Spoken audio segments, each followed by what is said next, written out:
Who's that? That's some people bringing some food. The what? Bringing some food.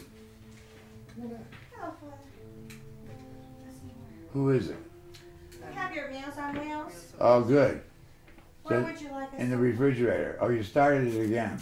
Yes. Good, thank you. Okay. Thank you, Father. Have a good day. Yes, thank you so much. Anyway,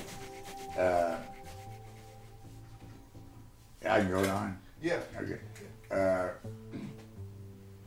that was a distraction. The head and the finger. Oh, head and the So when you go to Rome today, you go, everybody, or people who know what's going on, go to the church of Santa Maria Super Minerva. St. Mary's over the tomb of the pagan goddess Minerva. And in there is Michelangelo's cross, St. Monica's body. You know, there's a lot in that church. And, no, not St. Monica, St. Catherine's body, beheaded body is in that church. Then you go to Siena, an hour or two north of Rome, and you go to St. Dominic's church, and in the wall is her head. And next to it is a glass, like vase, with her finger. So, that's what happened to medieval saints. And there was one place in southern Italy, they used to hang the monks up on hooks and let their bodies rot. I forget what town that was in. My brother-in-law took me to see it. But anyway, it was local, and they used to, they cut off a little piece of your shin bone, and this finger, and put it in the glass case and venerate it. And then they used to rub themselves with it when they were ill. A lot of superstition and relic rubbing. But slowly that died out. The church demanded it. Corrected it. But, so that was local. That's how it was done. It says popular acclamation. But of course the whole thing misses why we make saints at all. And most of the saints, you have to understand, your mother, my parents, this one, that one, are saints themselves by their holy lives that they've lived for years in faith. But we're talking about canonized saints. But what's the purpose? People have forgotten the purpose. They've forgotten the purpose. The purpose is that you study their lives because they're role models. We had role models in the lives of the saints before modern society ever thought of it. But in trillions. And how many saints are there? You know, the Pope John Paul II canonized more saints than all the previous popes for 1900 years before him. And today, because it's hard to document, not that hard to document the event, but it's hard to document, I mean, how many Vietnamese people were slaughtered in the church of the Vietnamese martyrs. So they're young in groups sometimes. We have very few married saints, which is a fault of the clerical church. They're starting now. And of course there'll be couples who practice contraception. Anyway, so that you have to understand that's how it went on for centuries. Then as the process, which is now one of the congregations, the secretariats under the Pope, have a whole congregation for the canonization of saints. Okay, that's fine. And there are 60 doctors on it, believe it or not, who authenticate the saint's body, and then the thing I'm going to get into in a minute, miracles, which drives me insane. So now you got to go through a process. And there used to be, they don't have it anymore, the devil's advocate. That's the guy that would come and protest or document your unholiness. You did this, you did that, or we found this out. or you weren't kind, or whatever. Okay, so that was the devil's advocate, from which has gotten into the main language, right? I'll play devil's advocate, people say to each other. And so in addition to the holiness of life, to promote you or to get you to be a public figure, you know, you're some obscure nun in a cloistered monastery in 16th century France, like Saint Margaret Mary Alacoque. I mean, how would you know about her? So, to become a role model for soldiers, sailors, lawyers, policemen, prostitutes, everything. We have a big problem today. Since they found out Mary Magdalene wasn't a prostitute, we need a new patroness. So maybe we St. Margaret of Crotona, who was one for a while. And I always laugh at her life.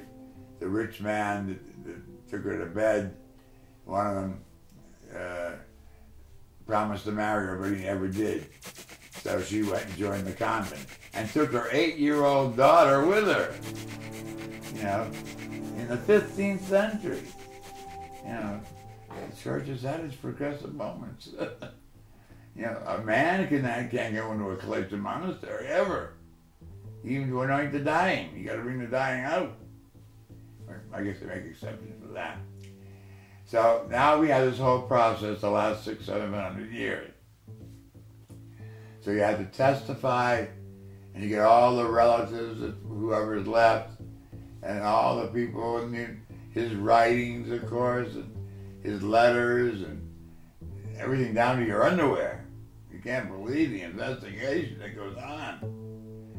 And some saints, of course, their bodies are rotting, so they got to hurry up and get the test done. And they get the latest test, DNA and all that, for these processes. But now, in the last 600 years, another requirement, holiness of life, in order that you become a role model, that's important to keep emphasizing that, not just to get you holy to be holy, what the hell does that mean? Is you gotta have 2 miracles. Now, if you can believe, I don't believe, I guess there are Catholics who believe this, but the people not in the church must think we're idiots. We have a group of scientists and 60 doctors on this commission or secretariat trying to document the miracles of people who claim they were healed by this dead person. To me, that is not part of our faith. And we just had one during the canonization of John Paul I, which has happened within 5 years. Usually you have to wait 5 years to start the process. And now they're getting around, they're going to canonize Duns Scotus. Well, he died in the 1200s and has been a leading thinker of our church. Not too well known because of the too much attention paid to St. Thomas Aquinas. He had a different school of philosophy in Scotland, a Franciscan. But it's taking them 800 years to canonize him, and 5 years to begin. So they waived the 5-year waiting period for this pope. It's all political, and some call him Pope John Paul II, Pope John Paul the Great. We've only had 2 popes in history called the Great. Pope Leo X, Pope Leo I, who died in 610, because he was, when the barbarians were invading Rome, and he's the Pope sitting in Rome, he was the only person with enough education and skills to become mayor, the secular mayor of Rome at the same time. Because the barbarians were coming in and sacking Rome and murdering the people and stealing the jewels constantly. So that's how he got to be the Great. Then then the other one was Saint Pope Gregory the 7th or 8th or whatever he was, who reformed the clergy by reinstituting celibacy, making it the law and forcing priests to practice it. To me, the 600-year protest, or the 600-year silent protest of the clergy between 305, the Council of Elvira, when celibacy was instituted and became the law of the land of the church. But in between, so many people were unfaithful to it, not by sexual abuse, but by grown-up, mature, heterosexual and homosexual liaisons.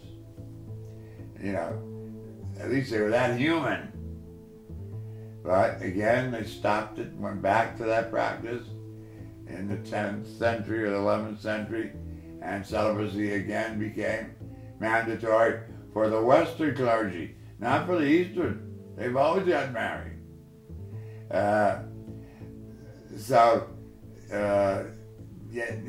addition, and the other, so that's the second, the great.